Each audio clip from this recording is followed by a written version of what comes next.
The sun beat down mercilessly on Dry Creek, Arizona, 1893. Cracked earth stretched to the horizon where dust devils danced like restless spirits. In the town square, Thomas Begay wiped sweat from his broad face, ignoring whispers that followed him. Useless, they called the heavyset Apache man who swept their porches for pennies. What they didn't see were his eyes, patient, observant, storing knowledge like the desert stores rain. That evening, as townsfolk crowded the general store's empty shelves, panic rising like heat from parched ground, Thomas quietly gathered forgotten sacks from abandoned storerooms. His massive hands, ridiculed for their clumsiness, moved with surprising grace as he tested dried beans and ancient corn. Could these cast-off treasures and one man's forgotten wisdom truly stand between an entire town and starvation? Before we jump back in, tell us where you're tuning in from, and if this story touches you, make sure you're subscribed because tomorrow I've saved something extra special for you. Dawn arrived with copper light slanting through the cracks of Thomas Begay's small shack at the edge of town. He rose from his pallet before the first rooster crowed, his movements deliberate despite the stiffness in his joints. From a hook on the wall hung his most treasured possession, a faded photograph of his grandmother, her weathered face solemn but eyes bright with hidden laughter. "Good morning, grandmother," he murmured in Apache. "Watch over me today." Thomas washed with water from a bucket, the coolness shocking his system awake. He combed his thick black hair, now threaded with silver at the temples, and tied it back with a leather cord. The routine never varied. Cleanliness first, then prayer, then preparation for the day's labor. From beneath his bed, he withdrew a worn leather pouch. Inside lay a small handful of cornmeal. He sprinkled a pinch at his doorway as an offering, his lips moving in a silent prayer. His grandmother had taught him this, to always give thanks even when you had little. The memory came unbidden. Sitting beside her as a child, watching her hands work corn dough. "The corn is alive," she had told him. "It remembers the hands that tend it." She had shaped his large hands around the smooth stone metate, showing him how to rock the grinding stone forward and back.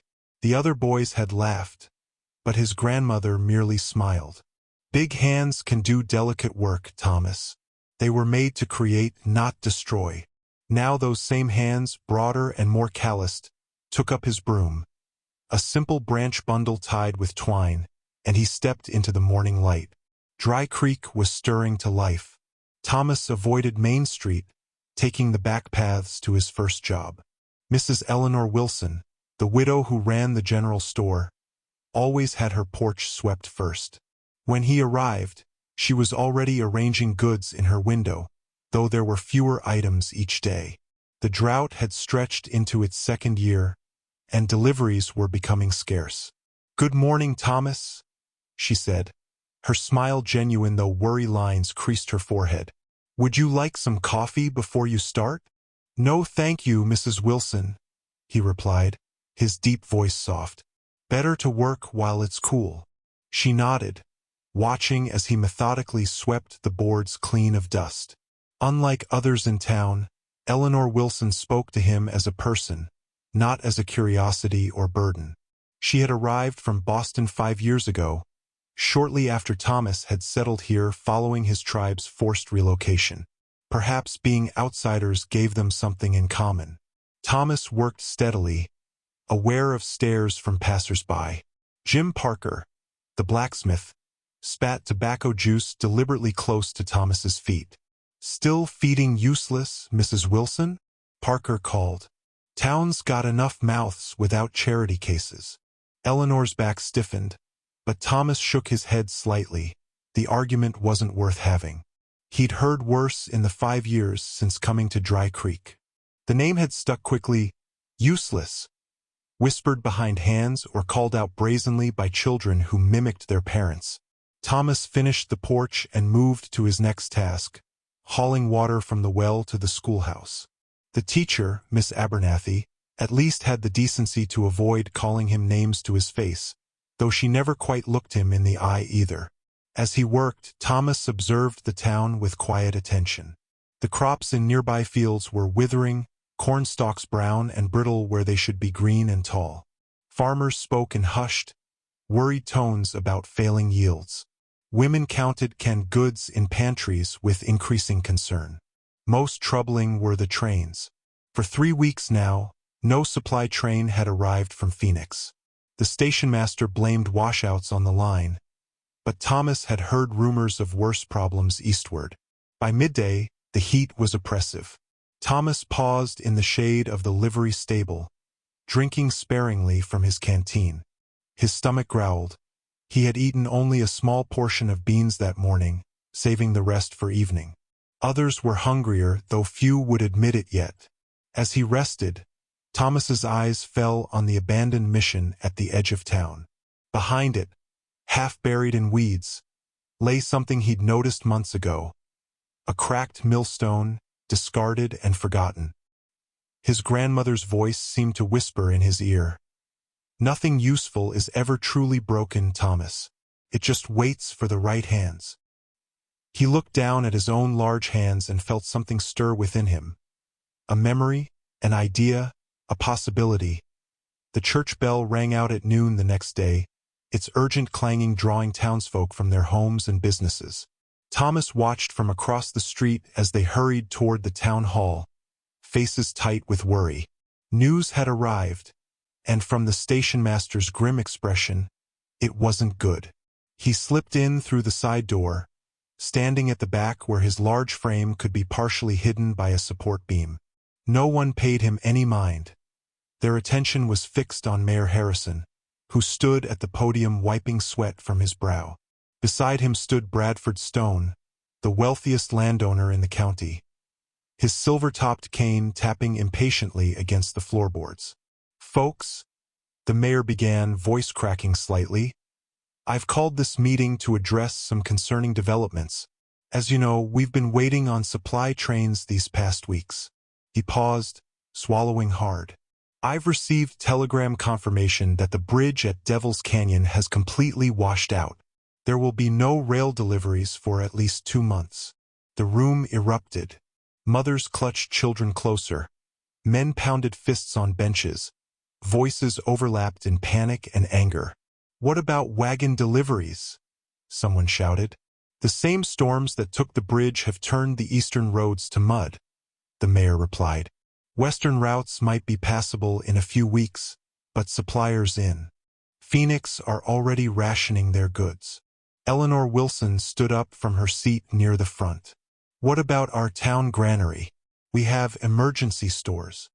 Here Bradford Stone stepped forward, his patrician features arranged in a mask of grave concern that didn't quite reach his eyes.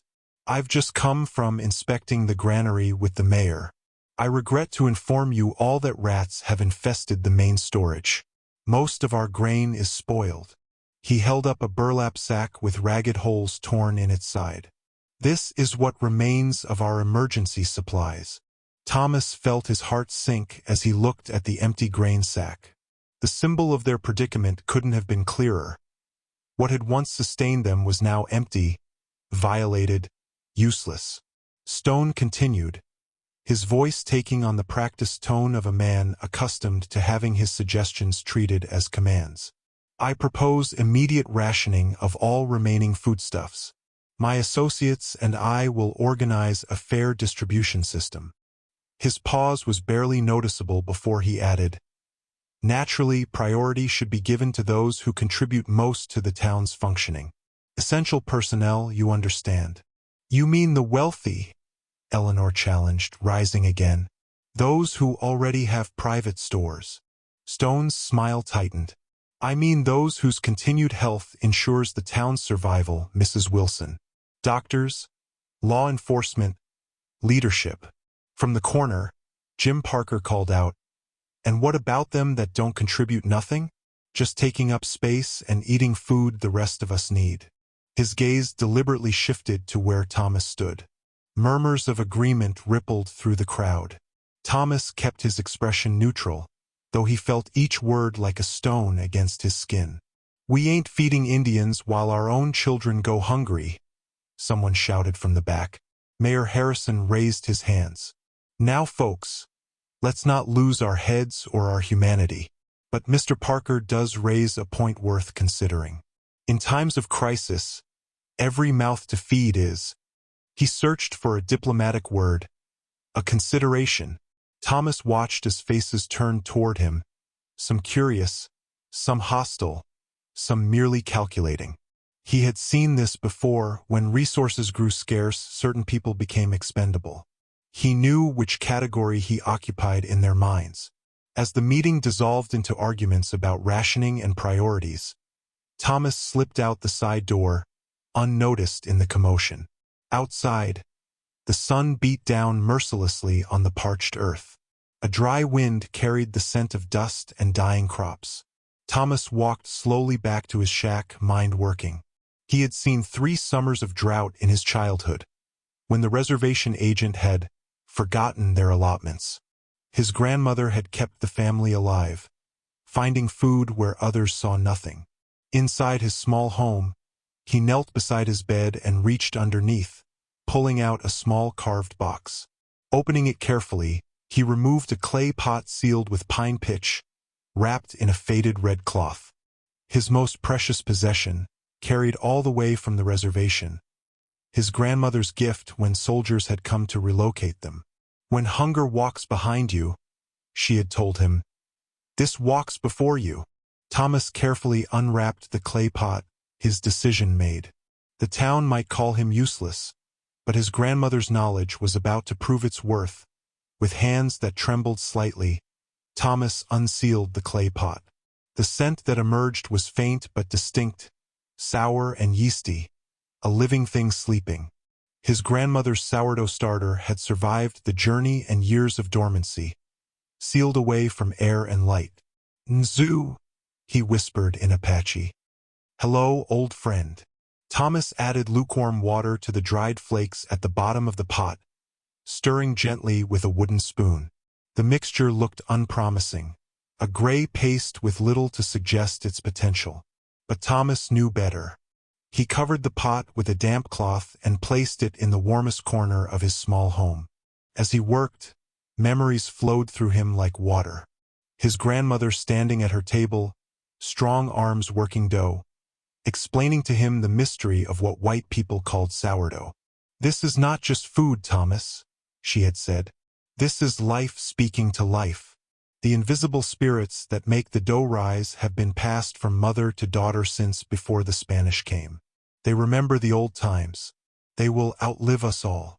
She had taught him to care for the starter, to feed it, to listen to what it needed. "The yeasts are like the people," she told him. "They need warmth, food, and time to grow strong. Neglect them and they die. Honor them, and they will sustain you when nothing else will." Thomas prepared a small amount of cornmeal mixed with water. When the starter began to wake, it would need feeding. He had no wheat flour, but his grandmother had maintained her starter with cornmeal during hard times on the reservation. A knock at his door startled him. Visitors were rare. He opened it to find Eleanor Wilson standing there, her expression hesitant but determined. "Thomas," she said, "may I come in?" He stepped back, suddenly conscious of his sparse surroundings. The single chair, the narrow bed, the few possessions arranged with careful precision. Eleanor entered, her eyes taking in everything before returning to the clay pot on the table. "What is that?" she asked. Thomas hesitated. Sharing his grandmother's knowledge with outsiders felt like a betrayal. Yet this woman had shown him kindness when others had not. "It is a beginning," he said finally. "Sourdough starter. My grandmother's." Eleanor's eyes widened slightly. "Sourdough? But we have no flour. The last sacks in my store were claimed this morning." "Not for wheat bread," Thomas explained, his deep voice quiet. "For something else. There is food here, in Dry Creek, that people don't see." He gestured toward his window, beyond which lay the seemingly barren landscape. Desert plants, wild seeds, blue corn and tepary beans in abandoned storerooms. "I've seen them," Mesquite pods that can be ground to flour. Eleanor looked skeptical. And that's enough to feed a town? It fed my people for 1,000 years before white flour came, Thomas said simply. Eleanor was silent for a moment, studying him with new eyes. At the meeting today, they were talking about who deserves to eat, she said finally. I couldn't stomach it. But you slipped away and came here to do something about it. Thomas shrugged. They would not listen to me. Maybe not, Eleanor agreed. But they might eat what you make, especially when hunger truly sets in. She hesitated, then added, I have an empty storeroom behind my shop. It's bigger than this place. You could use it. Thomas looked at her, surprised. Why would you help me? Eleanor's gaze was steady. Because it's the right thing to do, and because I've watched you for 3 years. Thomas Begay. I've seen how you treat people who call you names. I've seen your patience.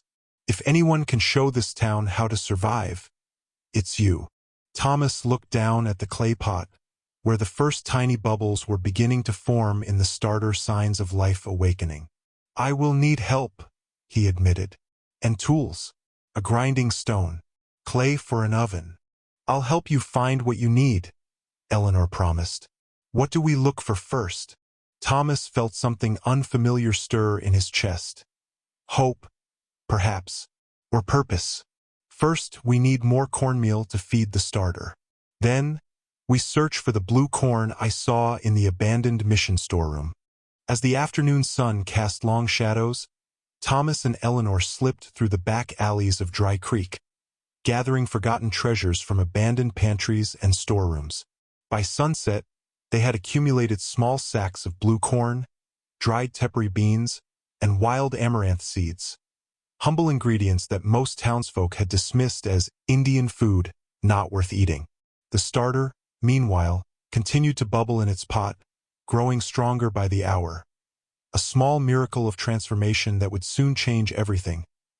Dawn found Thomas behind the abandoned mission, examining the half-buried millstone he had spotted days earlier. It was an old Spanish design, a substantial circular stone with a central hole and a cracked edge. Most would see only a broken relic, but Thomas recognized its potential. My grandfather made stones like this, he murmured, running his hand along the cracked surface. He remembered watching the old man select river stones, testing their hardness by striking them together, listening for the right ring.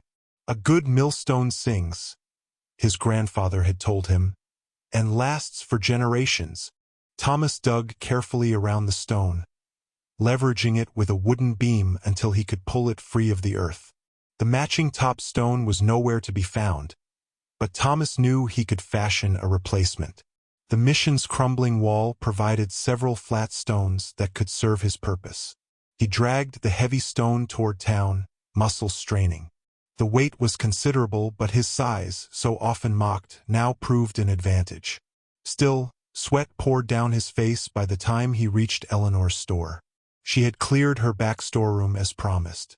Wooden shelves lined the walls, and sunlight filtered through a small window. It wasn't much, but it was far more space than his shack afforded. I wasn't sure you'd come back, she admitted, helping him maneuver the stone through the door. I gave my word, he replied simply. Eleanor's daughter Sarah appeared in the doorway, her young face pinched with suspicion. Mother, what's he doing here? Mr. Stone says Indians can't be trusted with our food supplies. Eleanor sighed. Mr. Stone says many things, Sarah. Thomas is helping us. Sarah looked unconvinced but retreated to the front of the store where a customer had entered. I'm sorry, Eleanor said. She's young and afraid. Thomas nodded, understanding. Fear made people say cruel things. He set to work cleaning the millstone, chipping away old mortar and smoothing rough edges with smaller stones. By midday, a small group of women had gathered behind the store, drawn by curiosity. Eleanor had approached them carefully, explaining Thomas's plan to collect desert plants that could supplement their dwindling supplies. My grandmother showed me which plants are safe, Thomas explained. his deep voice soft as he addressed the hesitant group. Nopalus cactus pads, cholla buds, mesquite pods, amaranth greens. All can be eaten. All grow wild, even in drought. Mrs. Abernathy, the schoolteacher, stepped forward. My husband's grandmother was Cherokee. She gathered wild plants too. She hesitated, then added, I'll help. Gradually, other women nodded their agreement. Hunger was a powerful motivator, stronger than prejudice. They dispersed to gather baskets and knives, planning to meet at the edge of town when the worst heat of the day had passed. Thomas returned to the millstone, carefully selecting a matching upper stone from those he'd gathered. As he worked, Bradford Stone's imposing figure darkened the storeroom doorway. Mrs. Wilson, he said, ignoring Thomas completely, I'm told you're organizing some kind of foraging expedition? With this man's guidance. His tone made the word man sound questionable. Eleanor straightened. We're gathering edible plants, Mr. Stone. Food that's available even in drought. Stone tapped his silver-headed cane against the floor. I see. And you didn't think to consult the town council? In times of crisis, coordination is essential. Private initiatives can be disruptive. Disruptive to what? Eleanor challenged. To your rationing plan that favors your friends? Stone's eyes narrowed. Careful, Mrs. Wilson. A widow's position in this community is precarious at best. His gaze finally shifted to Thomas. As for you, I would tread very carefully, inciting panic, encouraging women and children to eat potentially poisonous plants. That could be seen as a deliberate attempt to harm this town. Thomas met his gaze steadily but said nothing. He recognized the threat behind the words. We'll expect you at the town meeting tomorrow, Stone continued, addressing Eleanor again, to explain this project of yours. With a final tap of his cane, he departed. Eleanor released a shaky breath. He's afraid, she observed, afraid of losing control. Thomas nodded, returning to his work on the stones. Men like him fear what they don't understand. Later that afternoon, the small band of women returned with baskets of spiny nopalus pads, mesquite pods, and wild greens. Children trailed behind, excited by the adventure of gathering food like pioneers. Thomas showed them how to remove the spines from nopalus, how to identify the ripest mesquite pods, how to prepare each plant for cooking or drying. His large hands moved with surprising delicacy, and several women exchanged glances of reassessment. The millstone, meanwhile, was taking shape, symbol of an older knowledge returning when needed most. Thomas stood in the town square at dawn, studying the ground with careful attention. Location mattered for what he planned to build. The horno, the traditional clay oven of his people, needed level ground, protection from prevailing winds, and enough space around it for people to gather. He settled on the southwest corner of the square, where a large cottonwood provided afternoon shade. With a stick, he traced a wide circle in the dirt, the foundation of the oven that would, if his plan succeeded, help feed the town. As morning progressed, curious onlookers gathered. Thomas continued his work, seemingly oblivious to the whispers. He dug a shallow trench around his circle, then began laying stones he had collected from the creek bed. What's he building? Someone asked. Some kind of Indian thing, came the dismissive reply. Eleanor arrived with several women who had helped gather plants the previous day. It's called a horno, she explained to the growing crowd. A clay oven. Thomas says it can bake bread without using much fuel. In a town where firewood was becoming as precious as food, this caught attention. Bread. Jim Parker scoffed. With what flour? The stores are empty. Thomas straightened from his work, his voice quiet but carrying. Not all flour comes from wheat. The desert provides many seeds that can be ground. He gestured to the sacks near Eleanor. Mesquite pods make sweet flour. Blue corn, amaranth, acorn. All can be ground and mixed. My grandmother fed our family through 3 years of drought using what others overlooked. A few men exchanged skeptical glances, but several women moved closer, intrigued. Mrs. Abernathy, the schoolteacher, asked, "How can we help?" Thomas pointed toward the creek bed. "We need clay. The best clay is near the bend in the creek, where the water has carved into the bank." He demonstrated how to test the soil, rolling it between his fingers, checking its consistency. It should hold together, not crumble. Mix it with straw or dry grass for strength. To everyone's surprise, several children stepped forward first, eager to help. Their mothers followed more hesitantly. Thomas organized them into groups, some gathering clay, others collecting dry grass, the strongest helping to shape the foundation. As the day warmed, more townspeople joined, curiosity overcoming prejudice. Thomas worked alongside them, showing each group their task with patient instruction. His hands moved confidently, shaping the rounded walls of the oven, demonstrating how to mix clay and straw into a strong building material. Memories of his childhood surfaced as he worked. Building hornos had been community events among his people. His grandmother would organize the women to prepare the clay while men constructed the base. Children ran back and forth carrying materials, learning through participation. No formal lessons, just generations of knowledge passed through working hands. By midday, the base and walls were taking shape, a domed structure rising from the stone foundation. Thomas showed them how to smooth the interior, how to create the perfect thickness for heat retention, how to shape the opening. "The fire will burn here, in the center," he explained. "When the walls are white-hot, we sweep out the coals and put in the bread. The stored heat bakes it." Bradford Stone arrived as they were completing the dome. He watched silently for several minutes, his expression growing darker. Finally, he stepped forward, tapping his cane sharply against the half-built structure. "This is public property," he announced. "The town square belongs to all citizens, not for private constructions." He turned to the gathered workers. "This primitive cooking pit is an eyesore and a public hazard. It must be removed immediately." A murmur ran through the crowd. They looked to Thomas, who had stopped working but said nothing. Eleanor stepped forward. "Mr. Stone, the town council has made no rule against community projects in the square. This oven will help feed people." "Indian magic won't feed this town," Stone retorted. "We need real solutions, not savage superstitions. This man has no authority to lead anyone."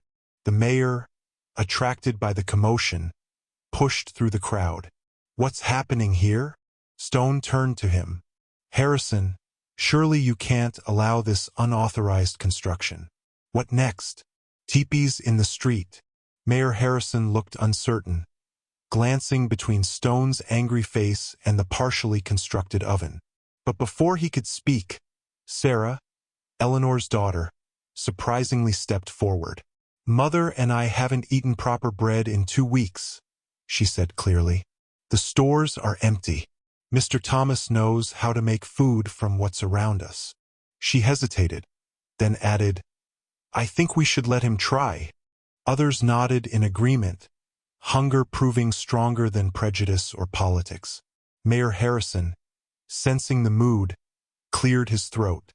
"Well, no harm in trying, I suppose, as a temporary measure, until supplies arrive."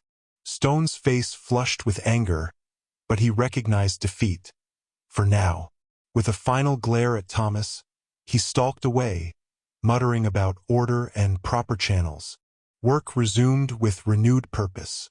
By sunset, the horno stood complete in the square, a simple dome of clay that represented hope in a town growing desperate. That night, Thomas built a small fire inside to begin curing the clay, the flames visible through the opening like a beacon in the darkness. Night settled over Dry Creek, but Thomas did not rest. By lantern light in Eleanor's storeroom, he worked with quiet intensity. The sourdough starter bubbled vigorously now, alive with wild yeasts that had survived years of dormancy. Thomas inhaled its tangy aroma, a scent that transported him back to his grandmother's cooking fire.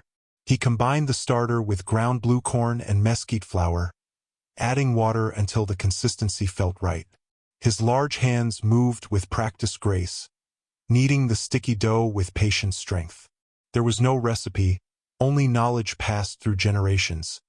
The feel of properly fermented dough, the sound it made when slapped against the wooden board, the resistance as it was folded and turned. Eleanor entered quietly, Sarah trailing behind. "We came to help," Eleanor said.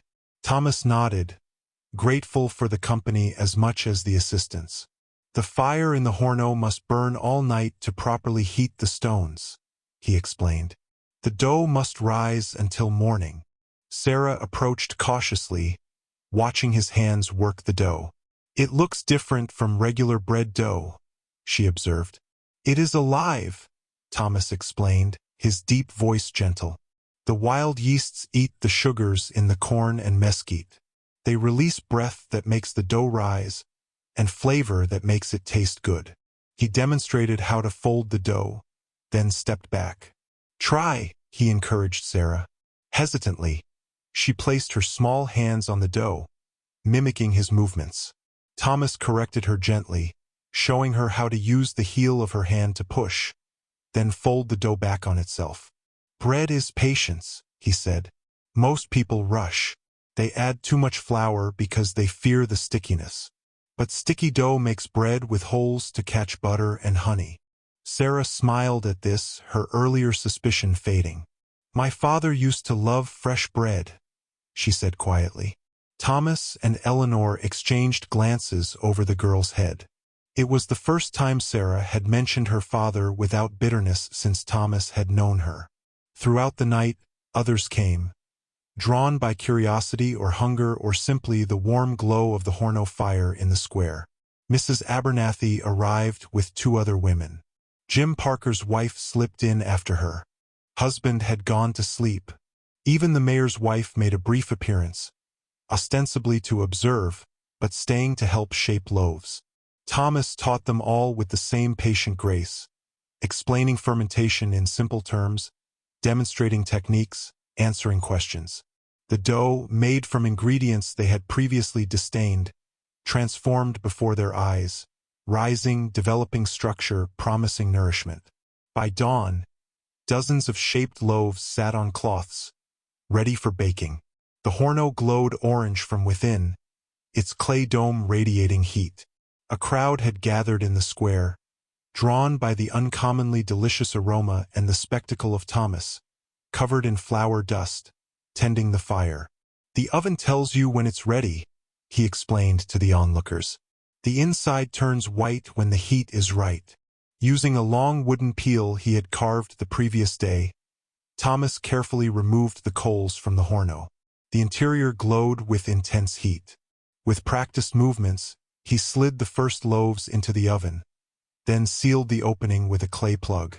"Now we wait," he said, wiping sweat from his brow. The crowd grew as word spread. Children edged closer, drawn by the promise of fresh bread. Even those who had mocked Thomas watched with hungry anticipation. Bradford Stone stood at the edge of the gathering, his expression unreadable. After 20 minutes, Thomas removed the clay plug and reached in with the peel. The first loaf that emerged was golden brown, with a crackling crust. The sound it made when Thomas tapped its bottom drew appreciative murmurs from those who knew bread baking. He broke the loaf open, releasing a cloud of fragrant steam. The interior was moist, with irregular holes and a slight blue tint from the corn. Thomas tore pieces and distributed them, beginning with the children. 7-year-old Mary Cooper took the first bite, her eyes widening with surprise and delight. "It's sweet," she exclaimed. Others tasted, their expressions shifting from skepticism to wonder. The bread was unlike any they had tasted, slightly sweet from the mesquite, with a complex, tangy flavor from the long fermentation. It was rustic but undeniably delicious. More loaves emerged from the oven, each one eagerly claimed by hungry townsfolk. Thomas worked tirelessly, retrieving, cutting, distributing, then returning to shape more loaves from the remaining dough. Mrs. Cooper, Mary's mother, approached Thomas with tears in her eyes. "My children haven't had bread in weeks," she said quietly. "Thank you." Thomas nodded, uncomfortable with gratitude but understanding its importance. As the morning progressed, the significance of what was happening became clear. This was more than bread, it was survival, community, and transformation. The ingredients the town had dismissed as worthless had become their most precious resource. And the man they had called useless had become, at least for this moment, indispensable. By the third day, it became clear that sentiment alone wouldn't sustain the town. What had begun as an improvised solution needed structure to succeed. Thomas sat at Eleanor's table after midnight, sketching plans on the back of an old inventory ledger. "We need organization," he explained to Eleanor as she brought him a cup of acorn tea. "Without a system, we waste energy and materials." The ledger, repurposed with neat columns and rows, laid out a complete operational plan. Who would gather, who would grind, who would tend the fire, who would shape loaves. Thomas had assigned roles based on what he had observed of each person's strengths, not their social standing. Eleanor studied his careful handwriting with surprise. "You've thought of everything," she said. "Most people don't realize how well you read and write." Thomas's expression remained impassive. "The mission school taught us. They thought it would make us forget our own knowledge." A faint smile touched his lips. "It didn't work as they planned." The next morning, Thomas called together those who had been helping. 20 people gathered in the square, far more than he had expected. He explained his system simply, assigning tasks with quiet authority that seemed to come naturally despite his years of subservience. Children would gather kindling and edible plants, supervised by the older girls. Women would take shifts grinding flour and shaping dough. Men would haul water and tend the hornos fire. Each family would receive bread based on the number of mouths to feed, not their position in town. "Everyone works, everyone eats," Thomas concluded, his deep voice carrying across the square. "No exceptions." Most nodded in agreement, hunger having eroded previous prejudices. But Judith Harrison, the mayor's wife, raised her voice in protest. "Surely there must be consideration for those who've contributed more to the town over the years," she suggested, glancing toward her husband for support.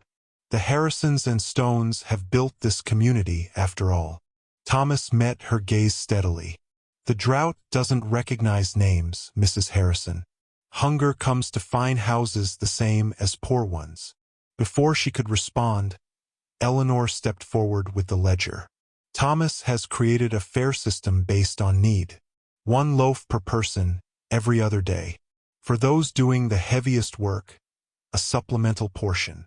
She held up the book for all to see. "Everything will be recorded, everything accounted for." The ledger became a powerful symbol in the days that followed. Thomas recorded every measure of flour, every loaf produced, every name that received a share. His handwriting filled the pages with meticulous care, creating an irrefutable record of fairness in a time when fairness had become precious. Children were the first to embrace the new system wholeheartedly. They formed gathering parties that scoured the desert for edible plants under Sarah's supervision, competing to find the most mesquite pods or cactus fruit. Women who had never spoken to each other worked side by side at the grinding stones, sharing stories and techniques as their hands fell into rhythmic motion. Even some men who had previously mocked Thomas now nodded respectfully when he assigned them tasks. Jim Parker, who had spat at Thomas's feet only days before, silently accepted the job of splitting wood for the hornos fire. His hands were strong from years at the forge, making him ideally suited for the work. Not everyone participated, of course. Bradford Stone and his closest allies remained conspicuously absent, watching from verandas with thinly disguised contempt. Stone had privately secured whatever supplies remained in his own storehouses, creating a small hoard that he shared selectively with those he deemed worthy. "They'll come around when their private stores run low," Eleanor predicted as she and Thomas reviewed the ledger one evening. Stone can't feed his people forever. Thomas nodded, marking another day's production in the book. They had settled into a routine that produced 60 loaves daily. Not enough for everyone to eat their fill, but enough to keep starvation at bay. The children are learning fastest, he observed. Yesterday, little Mary Cooper showed the others how to extract flour from cattail roots. I didn't teach her that. Eleanor smiled. Children aren't born with prejudice. They judge by results, not rumors. That evening, as Thomas walked home, he passed Mayor Harrison sitting on his porch. To his surprise, the mayor called out to him. "Begay," he said, using Thomas's surname for the first time. "The bread. It's good work." Thomas inclined his head slightly. "Thank you." It wasn't much. Not an apology, not even wholehearted praise, but it represented a shift, like the first small bubbles in sourdough starter. Something was changing in Dry Creek, fermented by crisis and heat and time. Thomas returned to his small shack, tired but oddly content. On his table sat the day's personal ration, one small loaf of bread.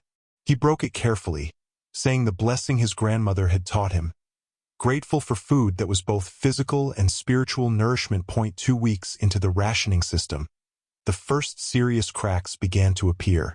Thomas noticed it in the morning count. 3 sacks of ground meal missing from the storehouse. The heavy padlock remained intact, suggesting someone with access had taken them. Could it be a mistake in the ledger? Eleanor asked, though her expression suggested she didn't believe it. Thomas shook his head. I counted twice last night. The theft meant 60 fewer loaves, a full day's production gone. Thomas adjusted the day's portions without comment, making each share slightly smaller. Better that everyone receive less than some receive nothing. But word spread quickly, and with it came suspicion and accusation. By midday, a crowd had gathered outside the storehouse. At its center stood Gerald Wilson, the blacksmith's apprentice, red-faced and defensive. My children saw Cooper's boy with extra bread yesterday, he shouted. While mine go hungry, Mary Cooper's father stepped forward, fists clenched. Are you calling my son a thief? Thomas moved between them, his substantial frame creating a physical barrier. The missing flour would fill a wagon, he said quietly. No child could carry it alone. His calm reasoning deflated the immediate tension, but the incident exposed a troubling reality. As supplies dwindled, even the communal system Thomas had created was vulnerable to human nature. Fear, once planted, grew faster than desert flowers after rain. That evening, Thomas reinforced the storehouse door and stationed volunteers to guard it in shifts. The extra precautions were necessary but demoralizing, a reminder that hunger could turn neighbors against each other. The next morning brought a more direct challenge. Bradford Stone arrived at the Horno as Thomas was firing it for the day's first baking. With him came 4 men, including Jim Parker and the sheriff's deputy. Good morning, Begay, Stone said, his tone falsely pleasant. The town council met last night and reached a decision about this operation of yours. Thomas continued his work, adding measured pieces of mesquite wood to the fire. I wasn't aware of any meeting. A special session, Stone replied smoothly. Given recent security concerns, we've determined that the town's emergency food production should be under proper supervision. He gestured to the deputy. Sheriff's office will take custody of the supplies. Rationing will continue under official oversight. Eleanor pushed through the gathering crowd, her face flushed with anger. There was no proper council meeting. This is theft dressed up as authority. Stone's smile tightened. Mrs. Wilson, your involvement with this arrangement has been noted. A respectable widow should consider her reputation more carefully. The implication hung in the air, causing Eleanor to pale. Relationships between white women and Indian men were more than frowned upon in Arizona territory. They could be dangerous for both parties. Thomas straightened from the fire, wiping his hands slowly on a cloth. He said nothing, but his stillness radiated a quiet power that seemed to expand to fill the square. People who had never truly looked at him before now found they couldn't look away. "The Horno belongs to everyone," he said finally, his deep voice carrying across the suddenly quiet square. "The food it makes belongs to everyone. Not to me, not to the council, not to any one person." He gestured to the gathering crowd, women with children clinging to their skirts, old men leaning on canes, young boys too thin for their age. "These people have worked together, gathered together. Hunger doesn't care about politics." Stone's face darkened. "This isn't a negotiation, Begay. Step aside." The deputy shifted uncomfortably but moved his hand to his holster. The tension was broken by an unexpected voice. "My boy would have died without the medicine bread." All eyes turned to Martha Stone, Bradford's wife, who stood at the edge of the crowd. Her normally perfect appearance was disheveled, her eyes red-rimmed from weeping or lack of sleep. "Bradford, please," she continued, her voice shaking. "When Tommy had the fever, it was Thomas who made the special bread with herbs that broke it. Not Dr. Williams. Not your hoarded supplies." Stone stared at his wife, genuinely shocked. "You went to him? Behind my back?" "I went to the only person who could help," she replied simply. A murmur ran through the crowd. Others stepped forward with similar stories. Thomas's quiet assistance, herbs and remedies shared without recognition or reward. Small kindnesses done in secret. Mayor Harrison pushed through the crowd, looking harried. "What's happening here, Stone? You told me this was an orderly transfer approved by Begay." Stone's careful facade cracked. "These savages and their sympathizers are undermining order. Can't you see that?" But looking at the faces around him, unified in their defense of Thomas and the communal Horno, it was clear that Stone had miscalculated badly. What had begun as a desperate measure had become something sacred to the town, a symbol of shared survival. The standoff ended not with violence but with retreat. Stone and his men backed away, leaving the Horno and its guardian unviolated. The locked storehouse remained under community control, a small victory in an ongoing struggle. That night, Thomas added a new column to the ledger, Guardians of the Storehouse. Volunteers signed their names, taking responsibility for protecting what belonged to all of them as April stretched into May. Even Thomas's careful rationing couldn't disguise a troubling reality. Their supplies were dwindling. The wild harvest of desert plants had supplemented their stores, but not enough to sustain the town indefinitely. "We need to expand what we can eat," Thomas explained to the small council that had formed around the Horno operation. "Bread alone is not enough." The next morning, he laid out a collection of desert plants on a blanket in the square: nopales pads, cholla buds, mesquite beans, prickly pear fruits, yucca flowers, amaranth greens, and wild onions. Some were familiar to the townspeople. Others they had walked past for years without recognizing their value. "Today we learn new foods," Thomas announced to the gathered women. "Things your grandmothers may have known but were forgotten." He demonstrated how to handle the spiny nopales, removing the thorns with a quick scraping motion before slicing the pads into strips. "These can be grilled or boiled," he explained. "They taste like green beans when cooked." The women watched with varying degrees of skepticism, but hunger made them attentive students.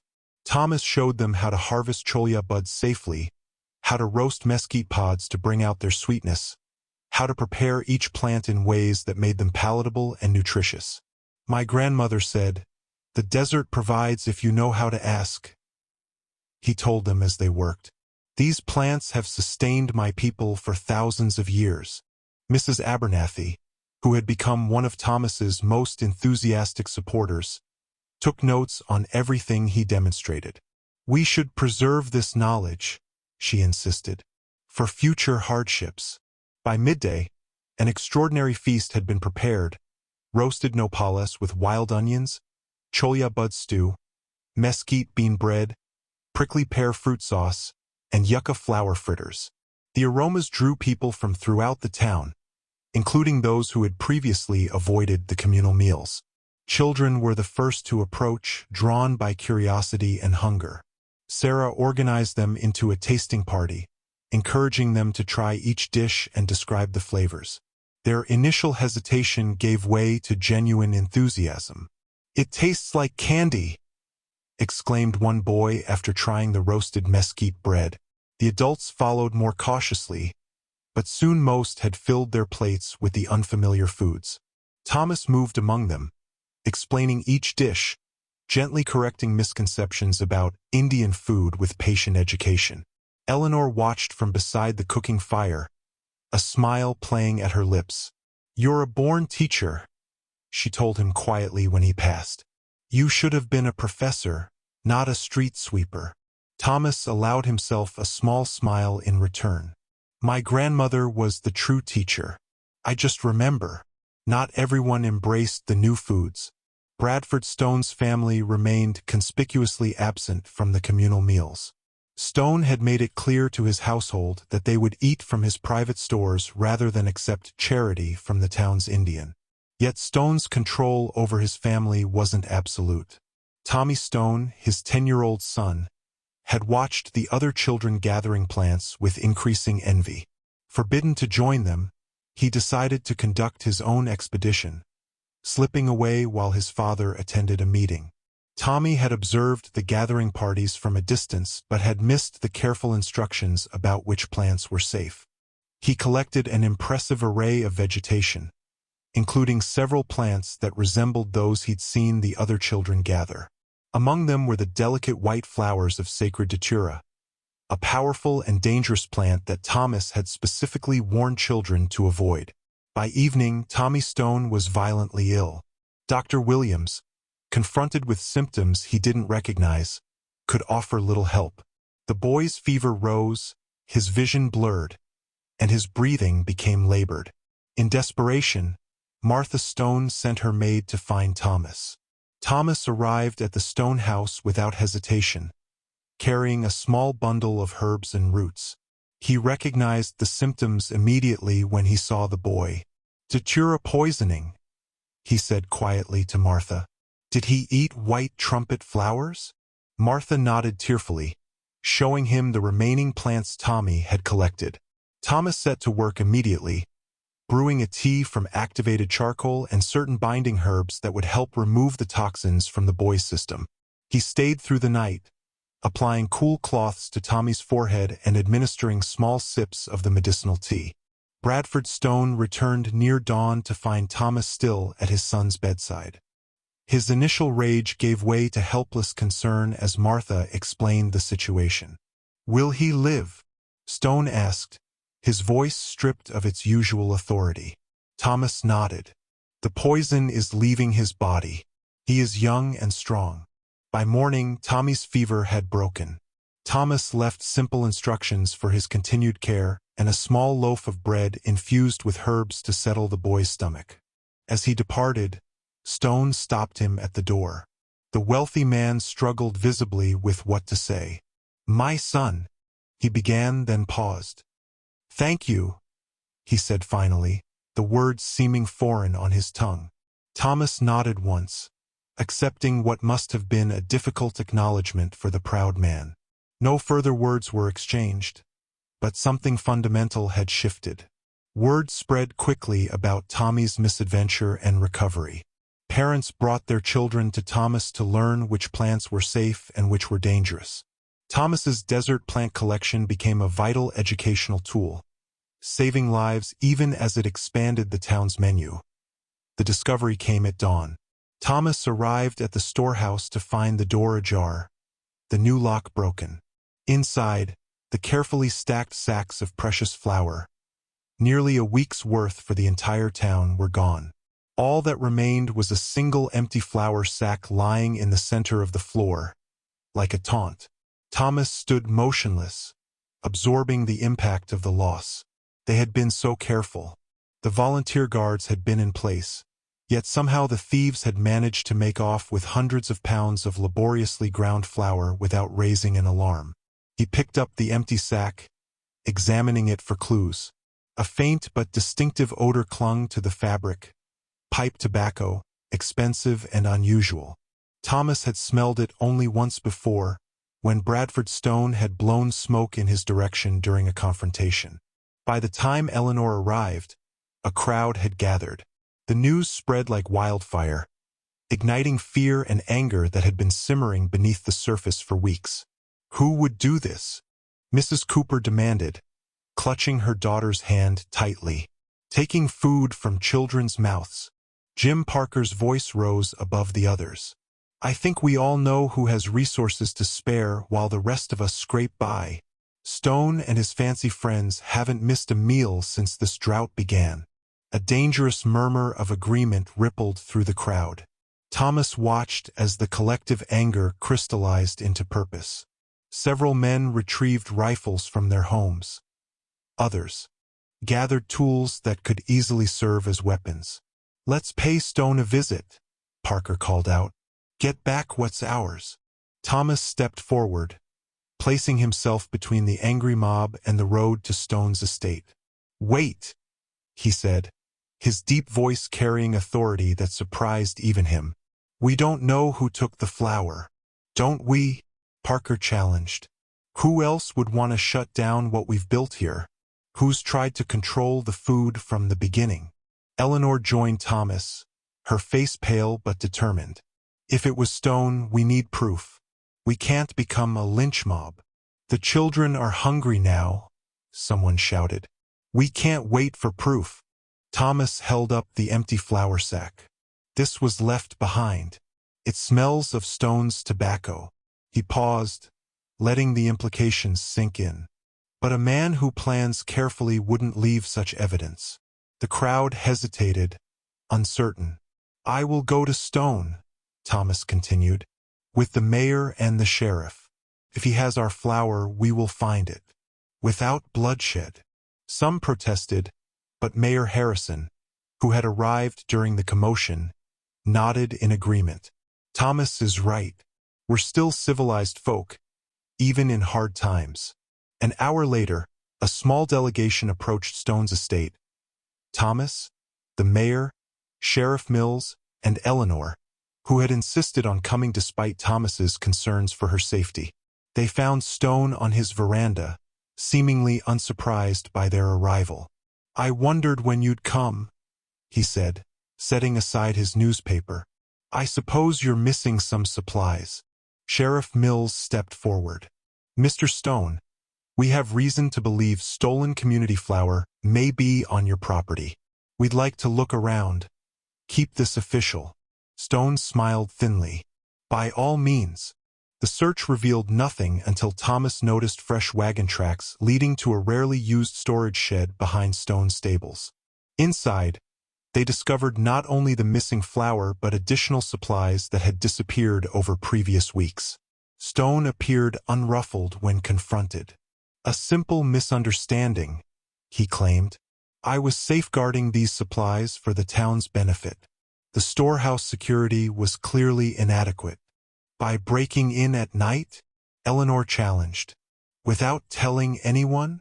Stone's composure finally cracked. That food was produced using town resources. It belongs under proper management, not in the hands of some vagrant Indian and a woman with questionable judgment. Thomas remained silent throughout the exchange, his expression unreadable. Only when Sheriff Mills began to load the recovered supplies onto a wagon did he finally speak. What happens now? He asked the mayor quietly. Harrison looked uncomfortable. Stone's the most powerful man in the county. Pressing charges would be complicated. Thomas nodded, having expected this answer. The flour returns to the community, he said. That is what matters. As they prepared to leave, Thomas approached Stone directly. You have a private store, he said, not as an accusation but as a statement of fact. Enough for your family. You didn't need this flour. Stone met his gaze with undisguised contempt. This isn't about flour, Begay. It's about order, about who decides. Hunger decides, Thomas replied simply. The drought decides. Not you. Not me. He turned to go, then paused. Your son is better? The unexpected question caught Stone off guard. Yes, he admitted reluctantly. The medicine bread. It helped. Thomas nodded. There is more if he needs it. The recovered supplies returned to town ahead of them, escorted by the sheriff. Word had already spread about Stone's involvement, and a crowd gathered in the square, their earlier rage now tempered with relief. Thomas organized an immediate baking session to demonstrate that the community's system remained intact despite the disruption. By evening, the horno was fired again, its flames illuminating faces that had grown thin but remained determined. The empty flour sack that had provided the crucial clue was repurposed as a flag flying from the storehouse door, a simple symbol of resilience and shared purpose. The theft, meant to destroy their unity, had instead strengthened it. Evening settled over Dry Creek, bringing temporary respite from the day's heat. Thomas sat on the small porch of his shack, a piece of mesquite wood in his hands. His knife moved steadily, coaxing shape from the dense, golden-red heartwood. Shavings gathered at his feet as a spoon gradually emerged, its handle carved with a subtle pattern of corn stalks, its bowl smooth and perfectly balanced. Thomas worked by feel as much as sight, his large fingers surprisingly delicate as they tested the thinness of the spoon's bowl. His grandmother had taught him this skill during winter evenings, when outdoor work was impossible. Carve with the wood's grain, not against it, she had instructed. The tree will tell you what shape lives inside. This particular shape had been forming in his mind for days. A spoon meant for Eleanor, whose hands he had watched preparing dough with such care. A small gift, perhaps insignificant compared to all she had risked to help him, but something personal, something made just for her. The sound of approaching footsteps made him look up. Eleanor appeared in the fading light, carrying a small basket. I brought you some of the cholla bud preserves, she said, climbing the steps to his porch. Sarah made them, and she insisted you should have the first jar. Thomas smiled slightly, setting aside his carving. Thank her for me. Eleanor noticed the spoon and wood shavings. You're a carver too? Is there anything you can't do? Many things, Thomas replied, his usual economy with words softened by the comfortable silence between them. Eleanor settled onto the porch step, tucking her skirts around her. The propriety that normally governed relations between men and women, especially those of different races, had gradually relaxed between them. Crisis and shared purpose had created its own kind of intimacy. What's it like? She asked suddenly. Where you come from? Your home. Thomas was quiet for a long moment, considering. No white person had ever asked him this before. Mountains, he said finally. Pine forests and high meadows. Snow in winter, different from here. He paused, then added, We had peach orchards. My grandfather planted them.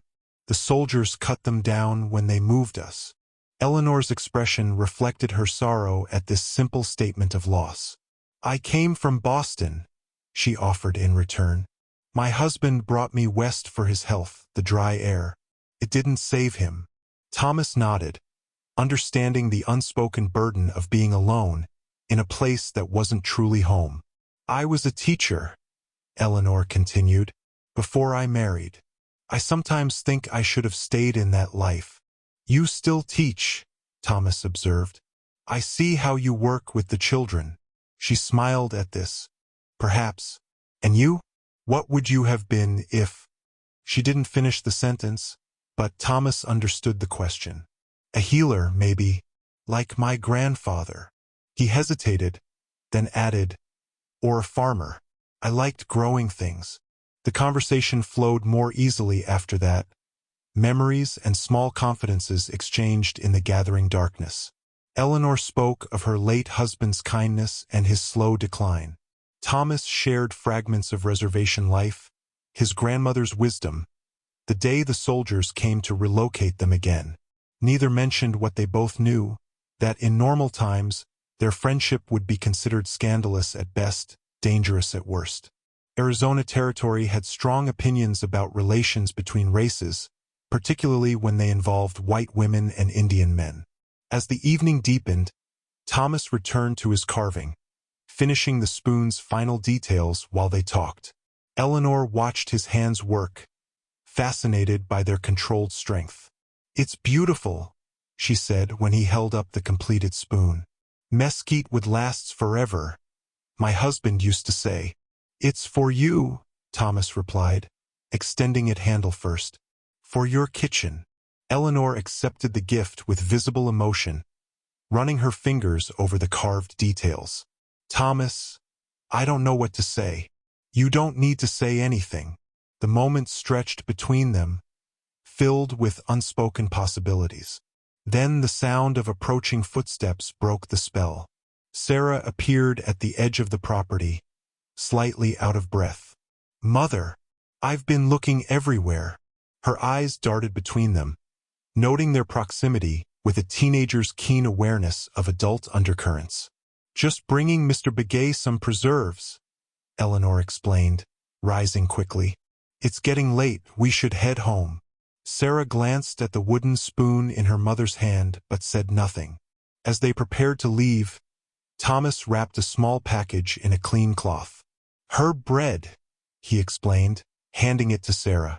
"Your mother said you liked it." The girl looked surprised by the gesture. "Thank you," she said, her usual reserve momentarily softened. It does taste good with the preserves." After they departed, Thomas remained on his porch, watching their figures disappear into the darkness. The evening had shifted something fundamental between them all. Small gifts exchanged, stories shared, barriers lowered. Inside his simple home, Thomas prepared for sleep, his evening prayers including names that would have surprised him months ago. Eleanor and Sarah, the Cooper family, even Tommy Stone recovering from his illness. People who had moved from them to something closer to us in his mind. The carved spoon was a small thing, insignificant against the larger backdrop of the town's crisis. Yet as he drifted towards sleep, Thomas recognized it as something more, a declaration of sorts.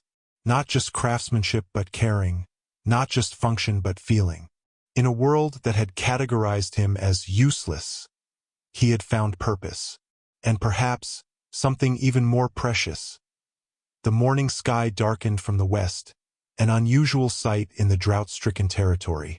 Thomas paused in his work at the grinding stone, studying the approaching clouds with a mixture of hope and concern. They were heavy with moisture, the first promise of real rain in nearly 8 months. "Rain coming," he announced to those gathered in the square. "Strong storm. We must prepare."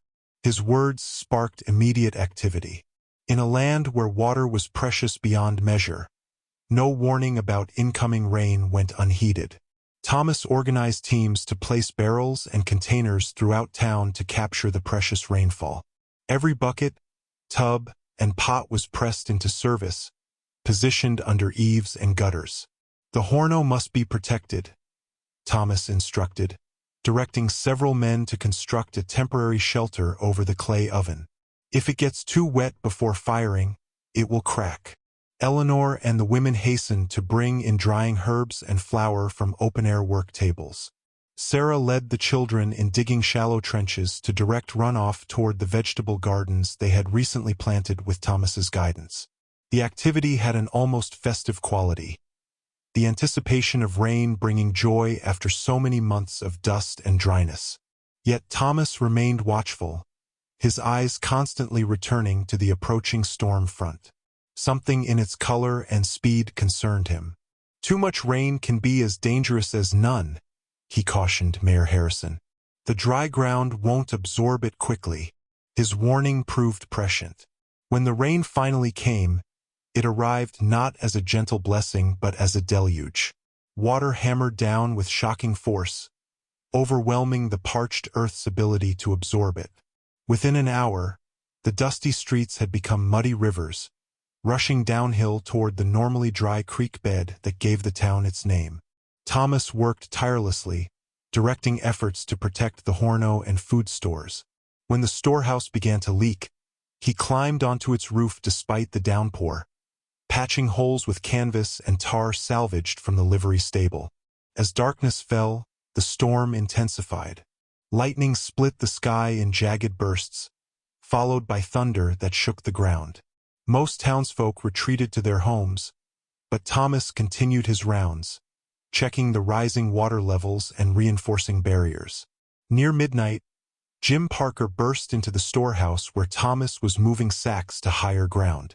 "Stone's place is flooding," he reported, water streaming from his hat brim. Creeks jumped its banks and heading straight for their house. Stone's trying to evacuate, but his wife's refusing to leave their son.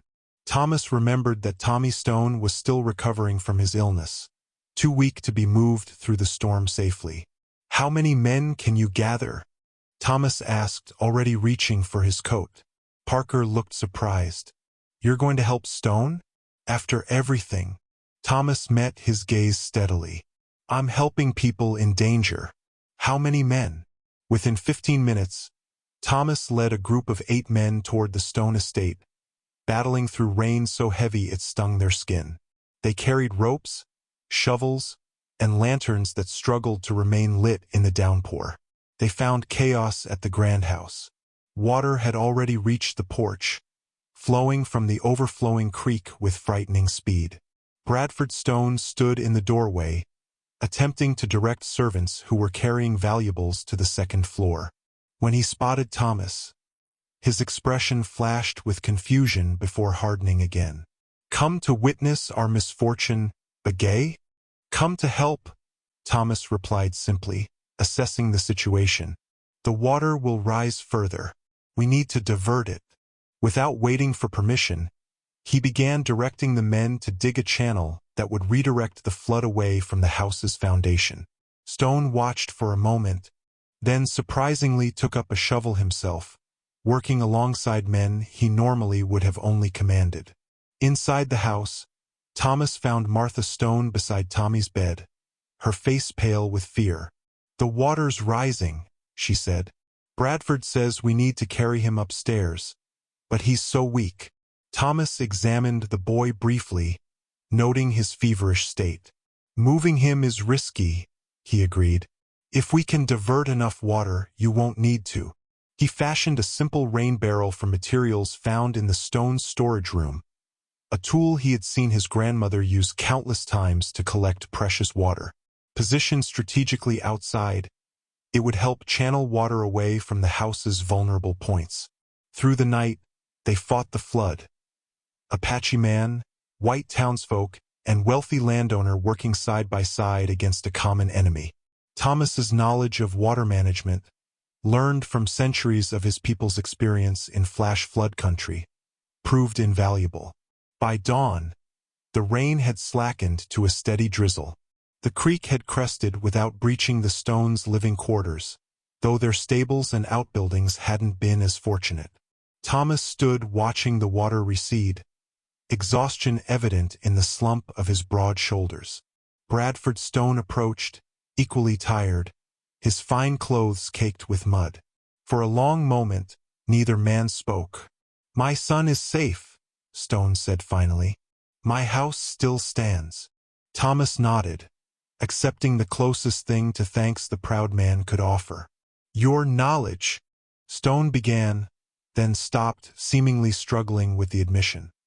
"Proved useful." "Not useless, then," Thomas replied quietly, the ghost of a smile touching his lips. Stone met his gaze, something like reluctant respect in his eyes. "Not useless," he conceded. As they surveyed the water-transformed landscape, the rain barrel Thomas had constructed stood collecting the last of the rainfall. A simple tool that symbolized both emergency and opportunity, destruction and renewal. 3 days after the storm, Thomas led a small group beyond the town limits. The desert had transformed almost overnight, patches of green sprouting from the previously barren soil, dormant seeds awakened by the rare gift of abundant water. There, Thomas pointed to a cluster of vibrant green shoots pushing up through the mud. Wild amaranth, one of the most nutritious plants in the desert. The children crowded around, marveling at the delicate seedlings. Sarah, who had become Thomas's most attentive student, carefully extracted one to examine its roots. "They're so strong," she observed, "breaking right through the hard ground." Thomas nodded, pleased by her perception. "Plants that survive here must be strong. They wait, sometimes for years, for their moment to grow." He showed them how to identify other rapidly emerging plants. Purslane with its succulent leaves, spring beauty with its starchy roots, lamb's quarters with its spinach-like greens. The children moved through the landscape with new eyes, spotting edible plants they would have previously trampled underfoot. "Gather only what we need," Thomas instructed. "Leave the strongest to make seeds for next year." Back in town, the mood had lightened considerably. The storm had replenished wells and cisterns, giving the community breathing room after months of desperate conservation. Gardens that Eleanor had helped organize behind homes showed the first sprouts of vegetables, promising future harvests. In the square, Thomas established a processing area for the wild harvest. Women sorted the gathered plants, preparing them for immediate use or preservation. The bounty was modest by normal standards but felt like abundance after so long with so little. "We'll adapt the bread recipe," Thomas explained to his baking apprentices. "Fresh greens mixed into the dough add nutrients and moisture." To everyone's surprise, Bradford Stone appeared at the edge of the gathering, watching the activity with measured interest. After his experience during the flood, something had shifted in the man's demeanor. Not a complete transformation, but a crack in his previously impenetrable prejudice. "Mr. Begay," he acknowledged Thomas with a slight nod. "My son asked me to inquire about these plants you're gathering. His health is improving, and he's curious." Thomas recognized the request for what it was, a tentative extension of connection. "He's welcome to join tomorrow's gathering," he replied, "if his strength allows." Stone hesitated, clearly uncomfortable but pressing on. "Perhaps I might accompany him, to ensure his well-being, of course." Eleanor, overhearing this exchange, masked her astonishment by busying herself with the plant sorting. Stone's willingness to publicly associate with Thomas represented a seismic shift in the town's social dynamics. The next morning, Tommy Stone arrived with his father, the boy's eager expression contrasting with his father's stiff formality. Thomas welcomed them both, assigning Tommy to Sarah's group of young foragers. "Mr. Stone," Thomas said to Bradford, "your land includes the North Creek bed. After rain, that area often produces the best wild onions and mustard greens." It was an invitation, carefully phrased to acknowledge Stone's property rights while suggesting a contribution he could make. After a moment's consideration, Stone nodded. "I know the area you mean. There's a depression where water collects. Plants always seem to grow there, even in dry years. A microclimate," Thomas explained, "worth investigating." By midday, Stone had led a small expedition to his property, returning with a surprising harvest of wild onions. The act of personally gathering food, labor he would normally have considered beneath his dignity, seemed to affect him profoundly. "These grew on my land," he told Thomas, displaying the bundles of green shoots. "Yet I never saw them as food." Thomas accepted the offering with appropriate gravity. Many valuable things go unrecognized. As the days passed, the wild amaranth grew rapidly, its bright green leaves providing daily harvests. Thomas taught the community how to prepare it in multiple ways: the young leaves in salads, the mature plants steamed, the seeds ground for flour. What had been an overlooked weed became a centerpiece of their expanded diet. Children proudly brought their daily harvests to Thomas for inspection, beaming with pride when he approved their selections. Even the most reluctant townspeople now acknowledged the value of his knowledge, greeting him by name rather than avoiding his gaze. Eleanor found Thomas one evening by the Horno, where he was drying amaranth leaves for future use. "I heard Mrs. Parker call you Keeper of the Fire today," she said. "Not the Indian or Thomas, but a title of respect." Thomas continued his work, but she caught the slight upward curve of his lips. "Names change when circumstances change," he observed. "People change too," Eleanor replied, glancing toward where Bradford Stone was actually participating in the evening's community meal, sitting somewhat stiffly beside his son. Thomas followed her gaze, some more slowly than others. "But still changing," she persisted. "This town is not what it was 2 months ago, and neither are you." Thomas considered this, looking at the vibrant amaranth sprigs in his hands, plants that had seized their moment to transform from dormant seeds to life-giving food. "None of us are," he agreed quietly. 6 weeks after the flood, young Billy Cooper stood on the rickety platform of Jim Parker's workshop, peering through the shopkeeper's brass telescope. The boy had been assigned as lookout, taking his turn in the community rotation Thomas had established. Most days, there was nothing to report beyond the occasional deer or coyote. Today was different. "Dust!" Billy shouted, nearly dropping the precious telescope in his excitement. "Dust on the eastern road." The cry brought people running from all directions. Parker reclaimed his telescope, adjusting it with shaking hands to confirm the boy's sighting. "By God, he's right," the blacksmith announced. "There's a dust cloud moving this way. Looks like wagons. Maybe 5 or 6 of them." News spread through Dry Creek like wildfire. After weeks of isolation, the prospect of contact with the outside world, and possibly supplies, electrified the community. Mayor Harrison ordered the church bell rung, summoning everyone to the town square. Thomas stood quietly at the back of the gathering, watching the mixture of hope and anxiety on people's faces. The town had changed during its isolation, developing new relationships and systems. Outside contact would inevitably alter that delicate balance. "The Eastern Road is still damaged from the washouts," Harrison reminded the crowd. "Even if that's a supply convoy, they'll have difficulty reaching us." "We should send a party to help clear the way," Thomas suggested, his deep voice carrying across the square. "Guide them in." The mayor nodded in agreement. "Good thinking, Begay. We'll need volunteers, strong backs and tools." To everyone's surprise, Bradford Stone stepped forward. "I have horses and equipment at my ranch, and men who know how to use them." Thomas met Stone's gaze across the crowd, an unspoken understanding passing between them. Their shared experience during the flood had not erased years of animosity, but it had created a fragile foundation for cooperation. Within the hour, a work party departed eastward, 15 men including Thomas and Stone, carrying tools and leading packhorses loaded with water and supplies. The rough terrain slowed their progress, but determination drove them forward. By mid-afternoon, they made contact with the approaching convoy. It was indeed a relief expedition, 6 wagons from the territorial government, loaded with flour, beans, salt, and other staples.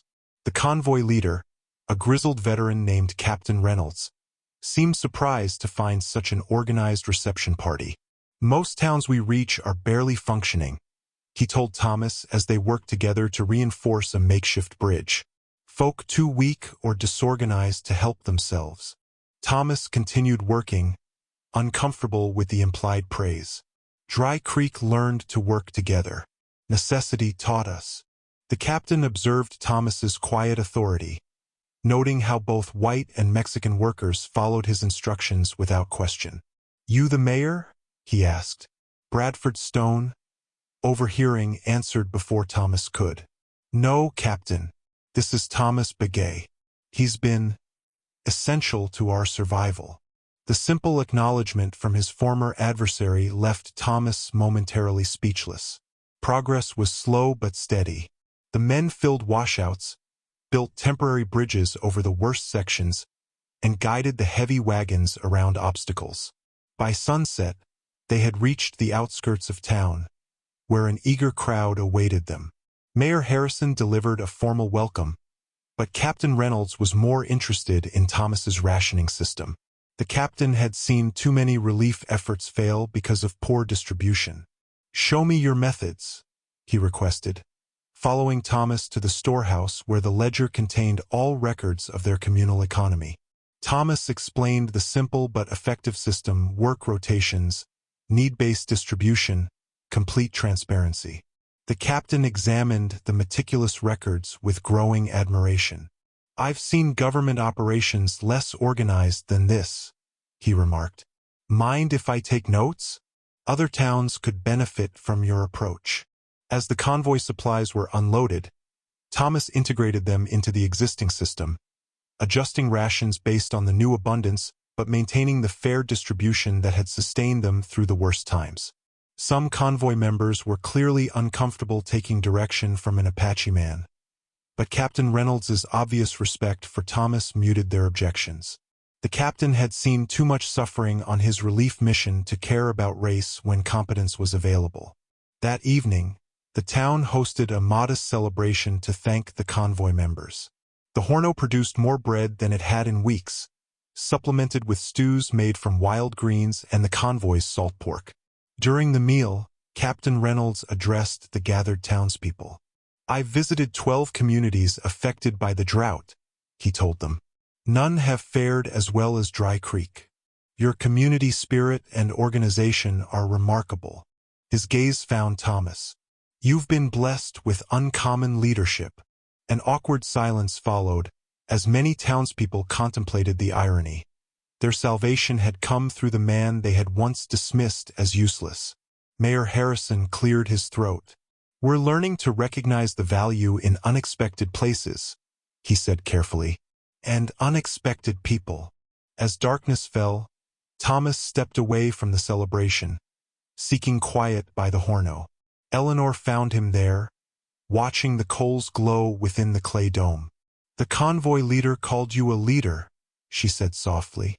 "He's right, you know." Thomas shook his head slightly. "I just remembered what my grandmother taught me, and helped others remember what they once knew too," Eleanor added. "That's what true leaders do." Thomas didn't respond, but his gaze drifted to the telescope still mounted on Parker's platform. The simple tool that had first spotted hope on the horizon, now a symbol of their reconnection with the wider world. The town hall was filled to capacity. Every bench was occupied, with people standing along the walls and crowding the doorway. Mayor Harrison had called a special meeting to discuss recovery plans now that the immediate crisis had passed. Thomas arrived late, having stayed to finish the morning's baking. He slipped in through the side door as usual, preparing to take his customary position at the back wall. To his surprise, Jim Parker intercepted him. "Thomas," the blacksmith said, using his actual name rather than Begay, or worse nicknames from the past. "Mayor wants you up front." Thomas hesitated, aware of the many eyes turning toward him. Moving to the front of any gathering had been unthinkable just months ago, a transgression of unwritten but rigid social boundaries. "Up front," Parker repeated, gesturing toward an empty chair beside the mayor's podium, "where you can be heard." Slowly, Thomas made his way through the crowd. People shifted to make way, many nodding in acknowledgement or murmuring greetings. He reached the chair but remained standing, uncomfortable with the sudden visibility. Mayor Harrison called the meeting to order, tapping his gavel on the wooden podium.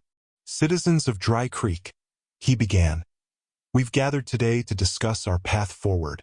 The convoy supplies will sustain us for several weeks, but we must plan for long-term recovery." The mayor shuffled through his notes, then continued.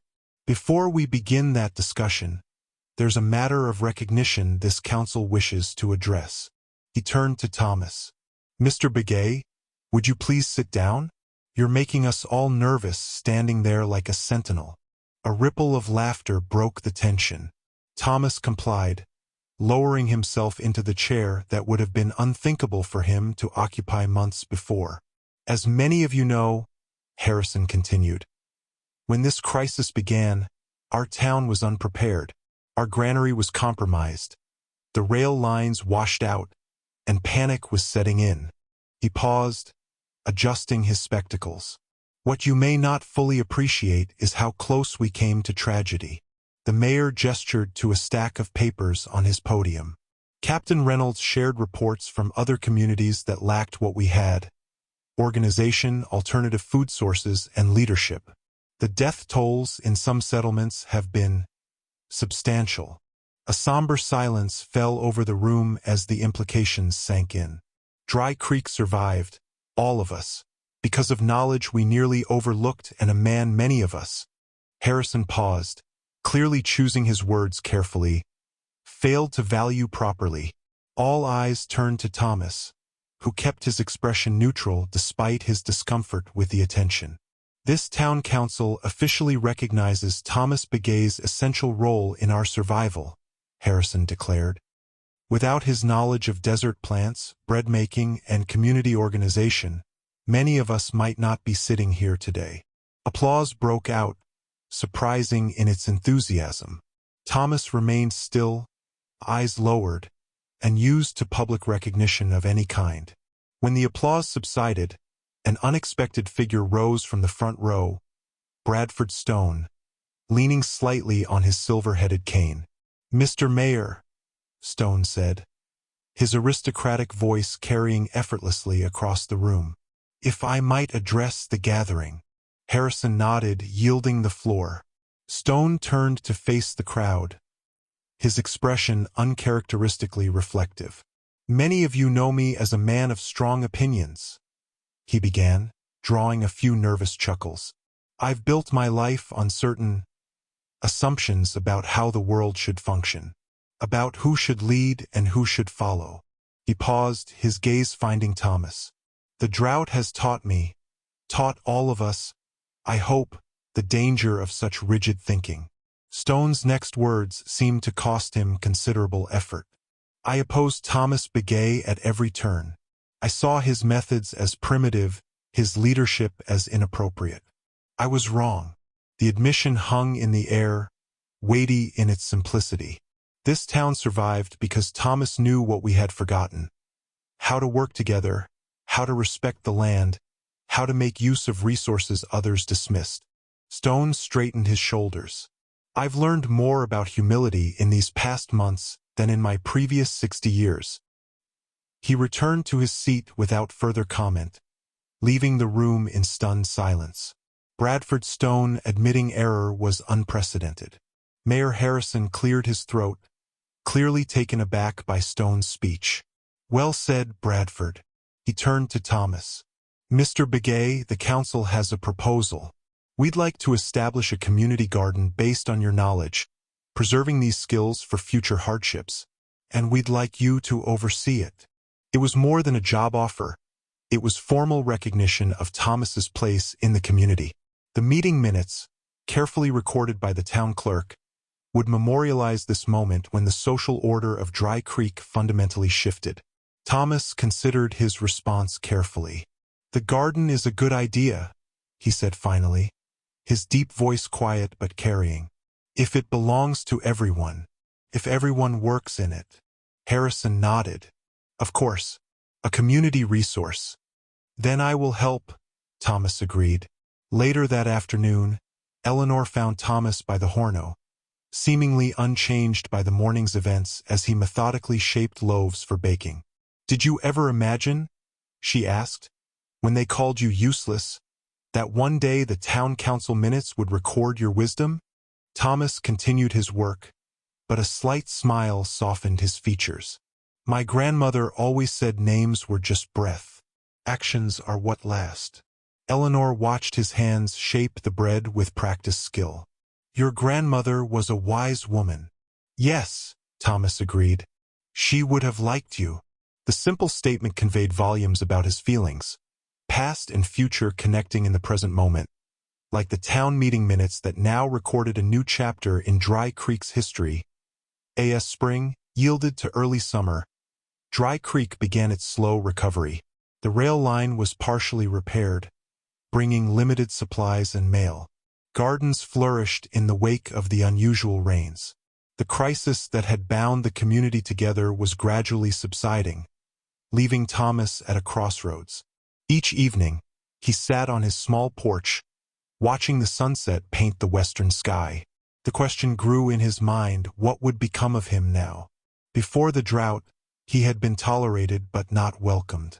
Would the town's newfound respect fade with their hunger? Should he remain or move on, as he had done so many times before?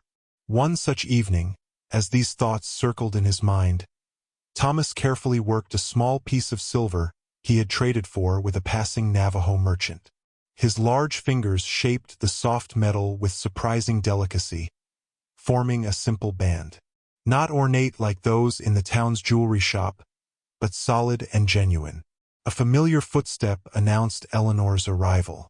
She had taken to visiting in the evenings, their conversations becoming a cherished ritual for both. "You're making something," she observed, settling beside him on the porch step. Thomas nodded, not hiding the ring but not explaining it either. "The convoy brought news of other reservations," he said instead. "Places where my people live." Eleanor's expression grew watchful. "Are you thinking of leaving?" The directness of her question matched the honesty that had developed between them. "I'm thinking about belonging," he replied. "About place." They sat in comfortable silence for a moment, watching the colors deepen across the desert. "Before the drought," Eleanor said carefully, "I thought about returning east, back to Boston." She folded her hands in her lap. "I don't think about that anymore." Thomas studied her profile, memorizing the determined set of her chin, the slight smile that often played at the corners of her mouth. In the months of crisis, their friendship had deepened into something neither had named but both recognized. "People would talk," he said quietly, "if you stayed because of me." Eleanor met his gaze steadily. "People already talk. I'm past caring." "Sarah?" "She respects you." Eleanor smiled. "After you taught her to make the herb bread, she said you had good hands." High praise from a teenage girl. Thomas looked down at his hands. Large, work-roughened, capable. Hands that had been mocked, then valued, and now, possibly loved. "In my tradition," he said slowly, "when a man wishes to marry, he brings bread to the woman's family. Bread he has made himself to show he can provide. If she accepts it, she accepts him." Eleanor's breath caught, understanding the significance of what he was saying. "The world would not make it easy," Thomas continued. "A white woman and an Apache man." "The world didn't make surviving the drought easy either," Eleanor replied. "Yet here we are." The next morning, Thomas rose before dawn. He prepared a special dough, incorporating elements that carried meaning in his tradition. Blue cornmeal for strength, pine nuts for endurance, a touch of honey for sweetness in life. As he worked, he sang the soft blessing songs his grandmother had taught him, asking for guidance and protection.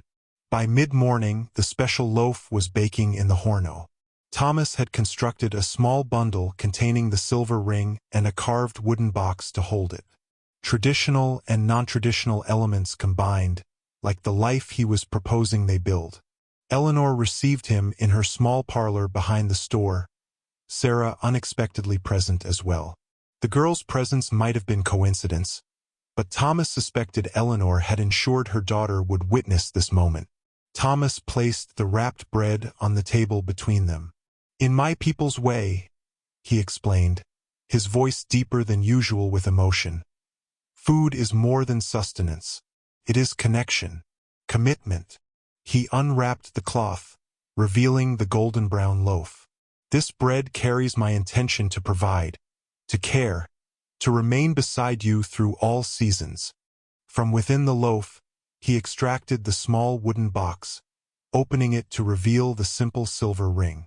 "This carries my promise to honor your traditions as well as mine." Eleanor's eyes glistened with unshed tears. "Thomas!" Sarah, watching with wide eyes, suddenly spoke. "In Boston, Would a man ask permission from the woman's father? Thomas nodded solemnly. Yes, or another family elder. The girl straightened her shoulders. Then you should ask me. I'm the eldest Wilson here. Thomas turned to face her, understanding the importance of this moment. Sarah Wilson, I ask your blessing to marry your mother. I promise to protect and provide for your family, to respect your home, and to be worthy of your trust. Sarah studied him with an intensity beyond her years. Do you love her? She asked directly. With all that I am, Thomas replied without hesitation. Sarah nodded, satisfied. Then yes, you have my blessing. She turned to her mother. If you want him. Eleanor reached for the bread, breaking it in the traditional gesture of acceptance. I do, she said, her voice steady despite her tears. I most certainly do. As they shared the bread together.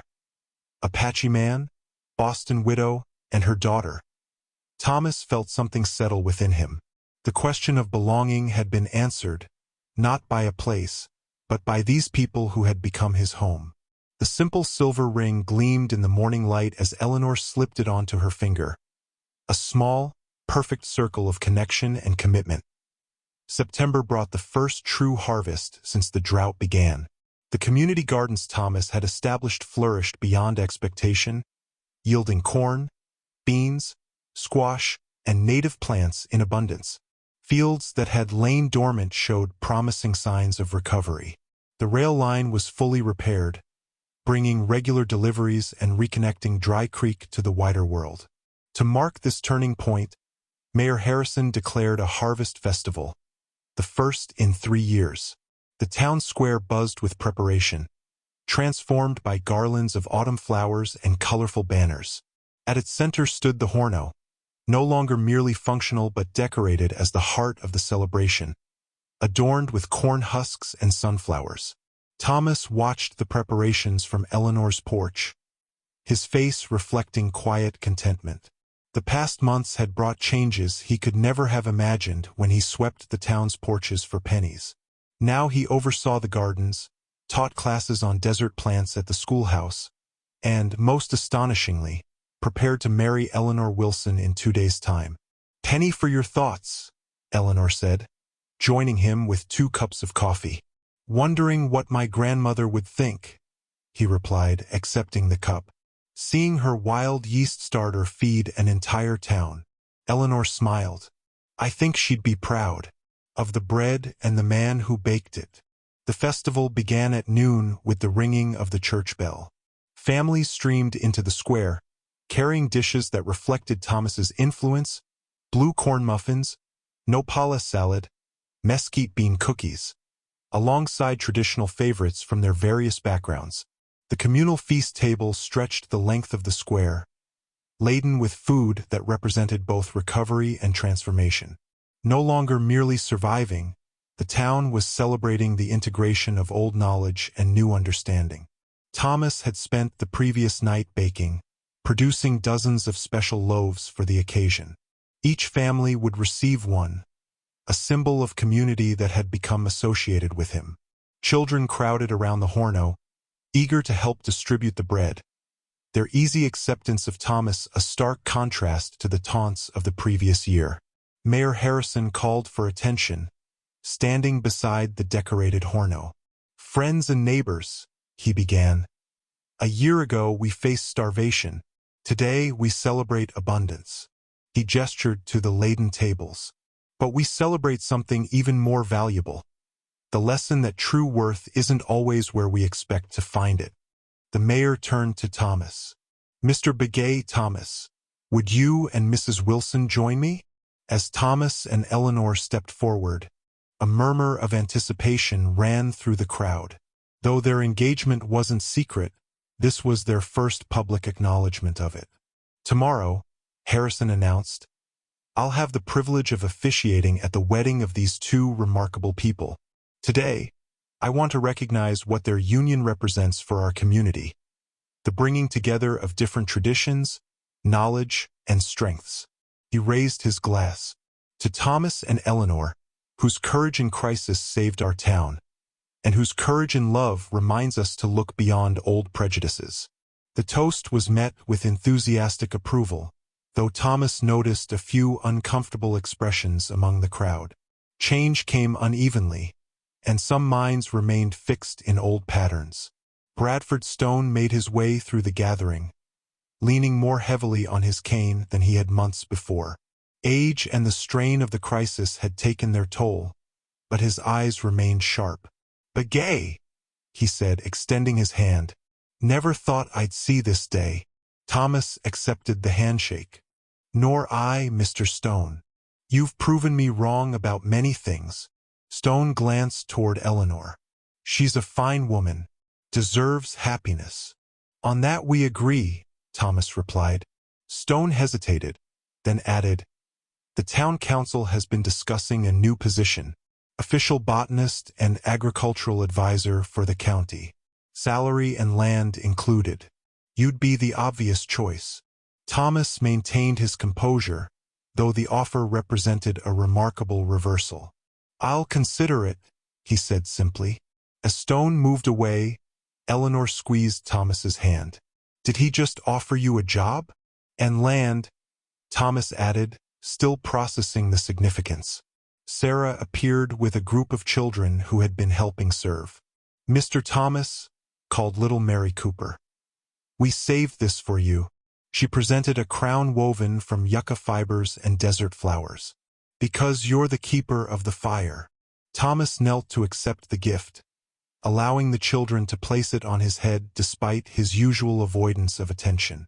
Their simple gesture of respect moved him more deeply than any official recognition. As the celebration continued into evening, lanterns were lit around the square. Families gathered near the Horno, sharing stories of the drought and how they had survived it. Thomas's name featured prominently in these tales, no longer as that Apache or useless, but as teacher, provider, leader. In the warm glow of firelight, Thomas stood with Eleanor and Sarah, observing the community they had helped preserve. Children played games he had taught them. Adults discussed plans for expanding the gardens, and the Horno, symbol of transformation, continued to radiate warmth at the center of it all. "Home," Eleanor said softly, following his gaze across the gathering.